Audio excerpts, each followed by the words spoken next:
Arhetipi so utelešenje določenih kvalitet. Tako je, na primer, nek Buda lahko utelešenje sočutja, drug Buda je utelešenje modrosti in tako dalje. This archetypal representation of compassion or wisdom contains the gesture, the posture of the Buddha, but also the color and the symbols. Ta arhetipska upodobitev vključuje tako geste, kot tudi položaj določenega Bude, pa tudi barve in simbole. As an example, if we take the embodiment of compassion, the Buddha Chenrezig or Avalokiteshvara, Kot primer, če vzajemo upodobitev oziroma utelešenje sočutja Buda Chenreziga oziroma Avalokiteshvara, is represented as having a white body with 4 arms. upodobljen je z belim telesom s 4 rokami. It does not mean that if you would meet the Buddha of compassion in the street, he would be pale with 4 arms. To ne pomeni, da če bi srečali Budo sočutja na cesti, bi bil bled in bi imel 4 roke. Yes, that is clear. So if we paint the Buddha of compassion in such a way, it is to reflect, to think carefully about the meaning of the color and the object which are held by the hands. Torej, če naslikamo Budo sočutja v takšni obliki, to pomeni, da je gre za simboliko barve in tega, kaj drži, vseh predmetov, ki jih drži v rokah. As well, the Buddha is sitting on a moon cushion and on the lotus. Everything has a symbolism. Some other Buddha would be sitting on a sun disk, for example. Poleg tega Buda sedi na lunini blazini, na lunini plošči in na lotusu. Vsaka stvar ima svoj simbolizem. Kakšen drug Buda bi, na primer, lahko sedel na sončni plošči.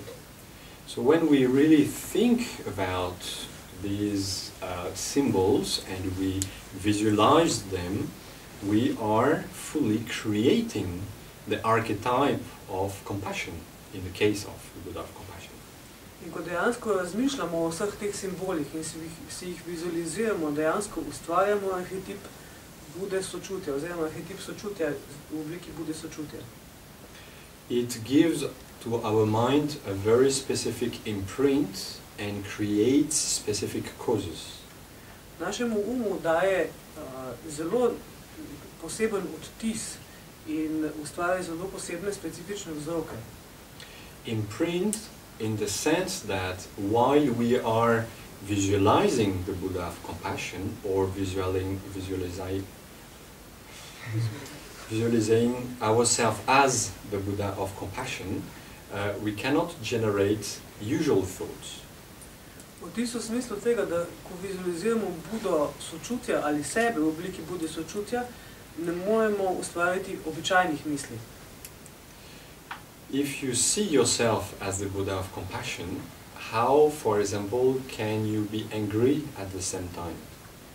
Če vidite sebe kot Budo sočutja, kako bi lahko bili v istem času tudi jezni? Doesn't work. To ne deluje. So, the longer we can visualize ourselves as the Buddha of compassion, the longer we can give a specific imprint on our mind, which is an imprint of compassion, and an antidote to any angry thoughts. Torej, dlje, ko lahko sami sebe vizualiziramo kot Budo sočutja, dlje zadržujemo specifičen odtis, ki je v bistvu protistrup proti vsakim jeznim mislim. The second point is creating causes that one day we reach the same level of consciousness of the Buddha we are creating in our visualization. Druga stvar pa je to, da ustvarjamo odtis, da bomo nekega dne dosegli isti nivo zavesti, kot ga ima ta Buda sočutja, ki si ga zdaj vizualiziramo. We can add to this a third dimension. Temu lahko dodamo še tretjo dimenzijo. When we create a specific Buddha in our visualization, Ko v svoji vizualizaciji ustvarjamo določenega Budo, we all as well request the real Buddha to come and enter that visualization. Poleg tega prosimo tudi resničnega Budo, da pride in vstopi v to našo vizualizacijo. And of course, a Buddha does not have to come from very far to enter our visualization, since a Buddha is omniscient and omnipresent. In seveda Budi ni treba priti zelo daleč, da bi lahko vstopil v to našo vizualizacijo, zato ker je Buda vseveden in vseprisoten. Thus, once our visualization is empowered by the real Buddha, it grants us a type of blessing. Zato, ko naša vizualizacija dobi moč določenega Bude, nam da določen blagoslov.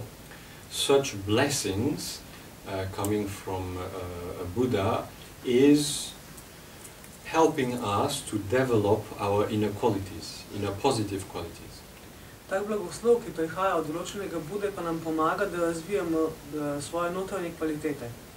So when we are getting the blessing from the Buddha of compassion, it will enhance our capability to generate compassion. Torej, ko dobivamo blagoslov Bude sočutja, nam to ukrepi našo sposobnost razvijanja sočutja. Different Buddhas, different qualities, different archetypes with which we can work. Različni Bude so različne kvalitete, različni arhetipi, s katerimi lahko delamo.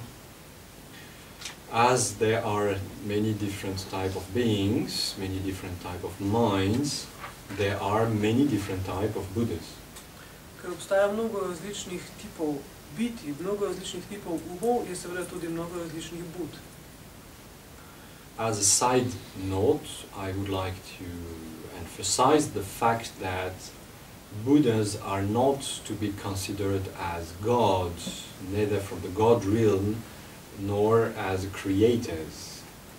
Ob tem bi dodal še to, da na Bude nikako ne smemo gledati kot na bogove, niti kot na bogove iz sveta bogov, niti kot na bogove kot stvarnike. So having different Buddhas doesn't make of Buddhism a polytheist religion, for example. Zato to, da obstajajo različni Bude iz budizma, še ne naredi politeistične religije. I just want this to be clear, because sometimes I hear, a Buddhist has many gods in his pantheon, but no, it is not the case. Rad bi, da bi bilo to zelo jasno, ker dostikrat slišim, budisti imajo po svojem panteonu veliko bogov, ampak to ni res.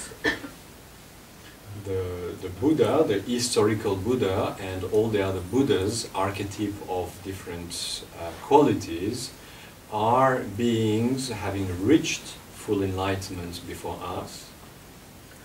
Zgodovinski Buda in vsi ostali Bude so arhetipi, to so bitja, ki so pred nami dosegla polno osvetljenje.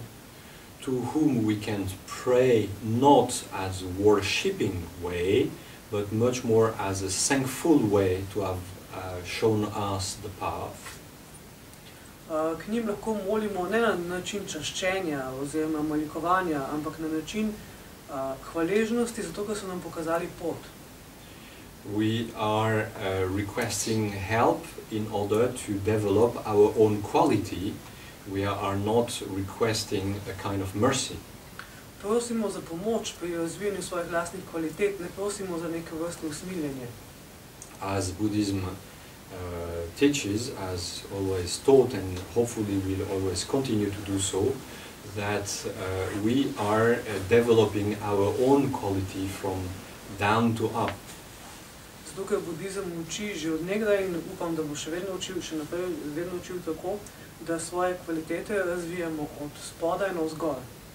We generate our own quality, we progress on the path till we reach enlightenment. We are not requesting an outer being to grant us some kind of magical realization.